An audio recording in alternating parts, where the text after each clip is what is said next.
Jean Harlow, the blonde bombshell, lit up the silver screen with her platinum hair and sultry charm, a star whose radiant smile in Dinner at 8 and Bombshell defined the glamour of 1930s Hollywood. George Reeves, the Man of Steel, soared into America's heart as Superman, his heroic presence in Adventures of Superman embodying hope and strength for a post-war generation. They were icons, untouchable titans whose brilliance seemed eternal. But what if I told you that behind their glittering facades, both Jean and George were entangled in a web of secrets so devastating they cost them everything? A truth Hollywood was determined to bury, a conspiracy that linked their tragedies across decades. In 1932, Paul Byrne, Jean's husband and an MGM producer, was found dead, a bullet through his head, ruled a suicide but shrouded in whispers of murder.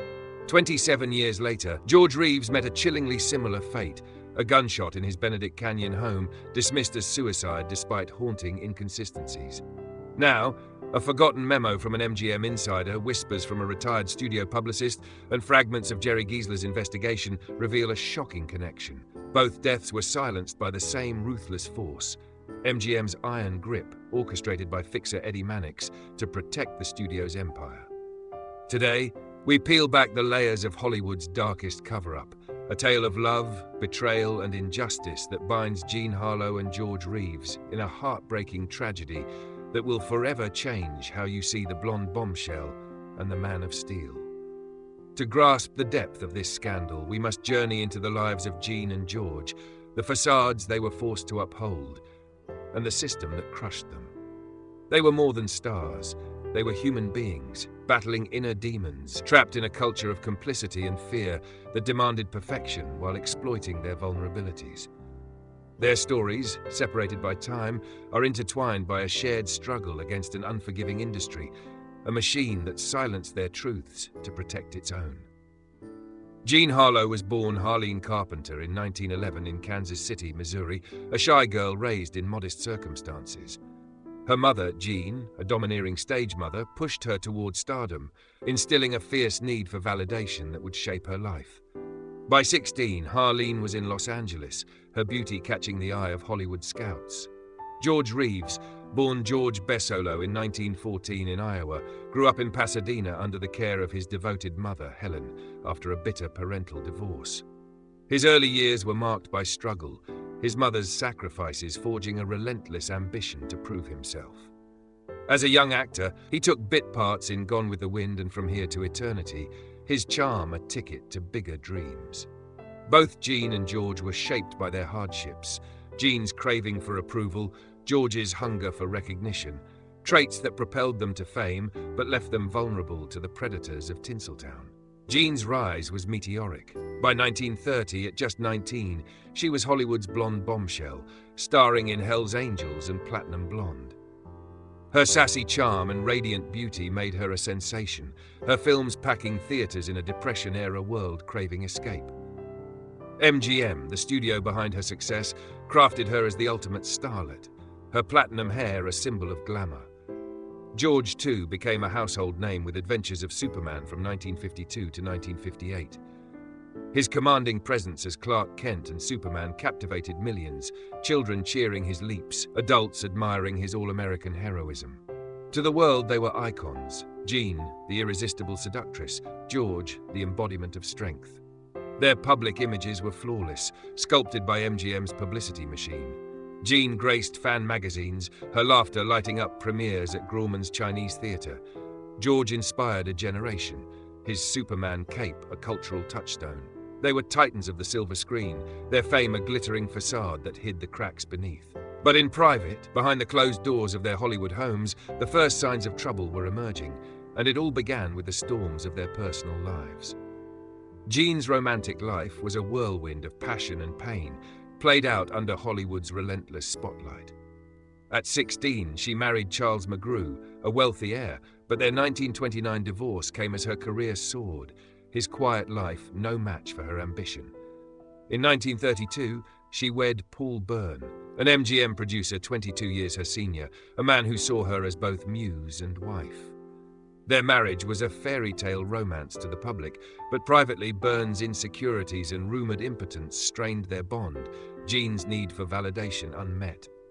George's love life was equally turbulent. His marriage to actress Eleanora Needles from 1940 to 1950 crumbled under his relentless drive, their quiet life overshadowed by his Hollywood dreams. Then came Toni Mannix, a former actress and mistress of MGM's Eddie Mannix, whose obsessive love offered George stability, a Benedict Canyon home, a Cadillac, but chained him to her possessiveness. By 1958, George broke free, falling for Leonore Lemon, a fiery New York socialite whose chaotic energy captivated him. Their engagement, announced days before his death, was a dagger to Toni's heart, her rage a spark in a powder keg. Jean and George, both craving acceptance, found themselves trapped by lovers who demanded control, their fierce needs clashing with the realities of their gilded cages. These public dramas were painful, but they were merely a smokescreen, hiding secrets far more dangerous unfolding in the shadows. On September 5, 1932, Paul Byrne was found dead in their Beverly Hills home, a bullet through his head, a .38 caliber revolver beside him. MGM and the police ruled it suicide within hours, citing Byrne's personal struggles. 27 years later, on June 16, 1959, George Reeves met a chillingly similar fate. A .30 caliber Luger beside him, a bullet through his skull, labeled suicide despite glaring inconsistencies. The official narratives crumbled under scrutiny. For Byrne, a studio memo uncovered in a 1980s archive revealed MGM's rush to close the case, with a publicist noting, "We must protect Jean at all costs." No fingerprints were found on the gun, and a maid's account of a visitor that night was dismissed. For George, Jerry Giesler, hired by his mother, Helen Besolo, uncovered haunting details. No fingerprints on the Luger, a second bullet hole in the bedroom floor, a bullet casing under his body, and conflicting accounts from Leonore Lemon and 3 guests, William Bliss, Carol Van Ronkel, and Robert Condon, drinking at his home. Around 1 a.m., after a heated argument with Leonore, George went upstairs. Moments later, a gunshot rang out. Leonore's story shifted. She claimed he was playing with the gun, then said she was downstairs, her eyes darting nervously. Now, a retired MGM publicist's 1990s account whispers a chilling truth. Eddie Mannix handled both Byrne and Reeves. The studio couldn't afford scandals. This revelation, combined with Giesler's findings, points to a devastating truth. Jean Harlow and George Reeves were victims of the same culprit, MGM's ruthless fixer, Eddie Mannix, who buried their truths to protect the studio's empire. Paul Byrne's secret began in the summer of 1932, in the opulent halls of MGM's Culver City lot. As a respected producer, Byrne worked closely with Jean, his love for her a mix of adoration and control. But whispers suggested a darker side. Byrne had a former lover, Dorothy Millette, a troubled woman who reportedly visited their home days before his death. According to a Studio Grips account, later suppressed, Millette confronted Byrne, threatening to expose their past, a scandal that could ruin Jean's image. Jean, desperate for approval, was unaware of the full extent, but her diary, rumored to have been destroyed by MGM, hinted at Paul's secrets weighing on her. George's secret was rooted in his entanglement with Toni Mannix and Eddie Mannix. Toni's love turned to obsession when George chose Leonore Lemon, her jealousy a fire that consumed her. A retired LAPD detective's 1990s account recalled Toni's frantic 4:30 a.m. call to Phyllis Coates, who played Lois Lane, screaming, "They've killed him." Days later, Toni wrote to a friend, her words haunting, "I loved him too much, and it cost him everything." Eddie Mannix, with rumored mob ties, had the power to silence scandals. A 1932 police report, buried until the 1970s, noted a meeting between Eddie and a detective hours after Byrne's death, ensuring the suicide ruling. A similar report from 1959 documented Eddie's influence over George's case. Both Jean and George, caught in forbidden stories, faced a system designed to crush them. In the 1930s and 1950s, Hollywood was a fortress of control, its studios wielding iron grips over stars' lives. MGM, under Louis B. Mayer and Eddie Mannix, dictated every move, scripts, romances, reputations, with morality clauses that could end careers overnight. A murder tied to Jean Harlow, the blonde bombshell, or George Reeves' Superman would have been catastrophic, threatening millions in revenue and MGM's wholesome image. Eddie Mannix, known as Hollywood's ultimate fixer, had alleged mob connections, his influence extending to police, press, and coroners. A former MGM script girl's memoir claimed Eddie met with Burns' maid the night of his death, her story of a visitor erased from the record. For George, witnesses like William Bliss gave vague, rehearsed accounts, with Bliss reportedly seen leaving a meeting with an MGM associate, a cash-filled envelope in hand. Carol Van Ronkel later hinted to a friend, "I saw too much, but I was told to forget it." The unforgiving power dynamics of the era ensured silence. MGM's culture of complicity and fear buried the truth, with Gene's career protected at the cost of Burns' justice and George's death swept under the rug to preserve Superman's legacy. Both stars were casualties of an impossible imbalance of power, their truths locked away to protect the studio's untouchables. The emotional fallout was a quiet desperation that consumed those closest to them.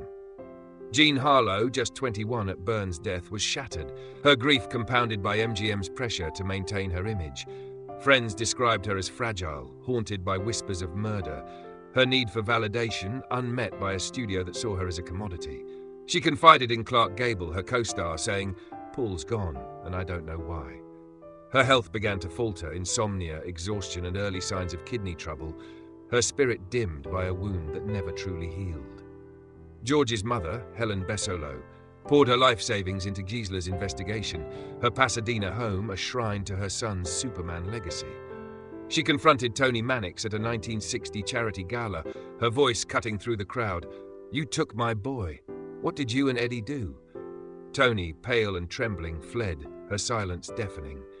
Friends recalled Tony pacing her Beverly Hills home, surrounded by George's photos, his Superman cape framed like a sacred relic.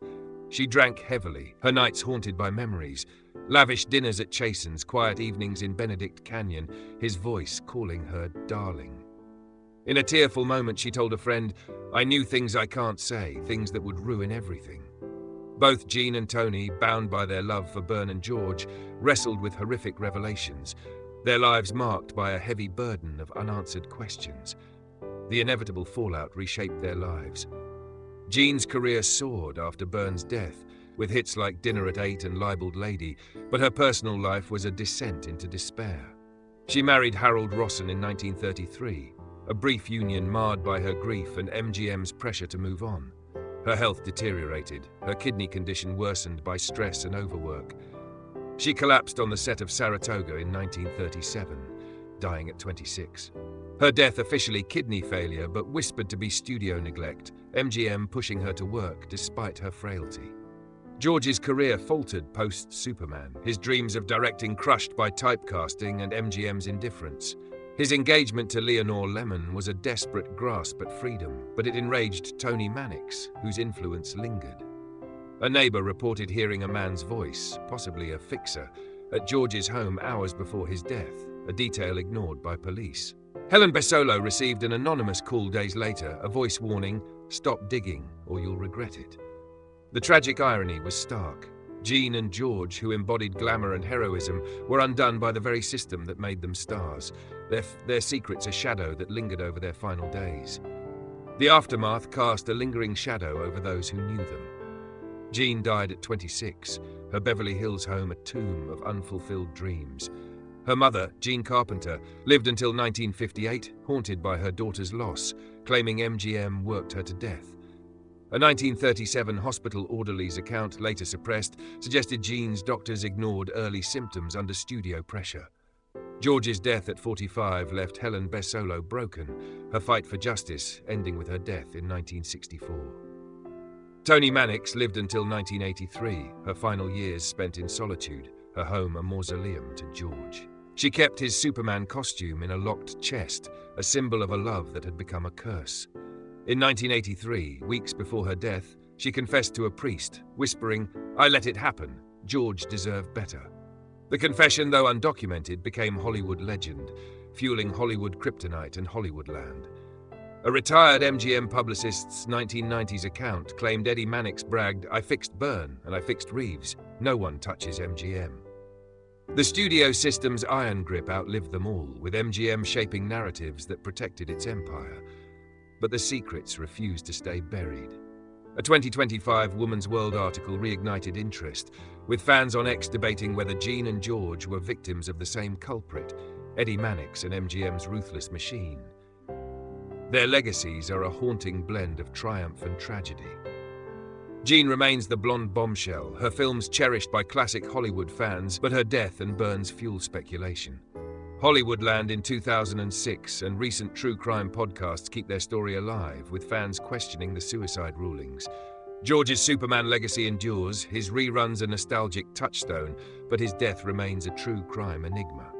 Jack Larson, who played Jimmy Olsen, said in a 1990s interview, "George's death was no suicide. Someone made sure of it." Phyllis Coates recalled Tony's frantic call. Her voice haunted, "They've killed him." The enduring question mark over their deaths has sparked online debates, with ex-users in 2025 arguing over whether MGM orchestrated a double cover-up. Their stories, once locked away, are now a testament to the cost of fame, a reminder that even the brightest stars can be extinguished by a system designed to protect its own. This revelation forces us to confront uncomfortable truths. Jean Harlow and George Reeves were more than icons. They were human beings, trapped in a world that demanded perfection while exploiting their flaws. Their legacies are stained by secrets, their deaths a tragic irony of their public images. Can we separate the blonde bombshell from the woman who lost everything? Can we honor Superman while questioning the system that failed him? This isn't just a story about Jean and George, it's a story about the price of fame, the weight of silence, and the courage to seek truth in a culture of complicity and fear. The truth perhaps died with them, but the questions linger, a haunting legacy that refuses to fade. The question remains for you. Were Jean Harlow and George Reeves victims of their own demons, or were they silenced by MGM's ruthless hand? The secret is out, but the debate has just begun. Let us know your thoughts in the comments below. If this deep dive into a hidden Hollywood story moved you, please give this video a like and subscribe for more truths that time has tried to forget.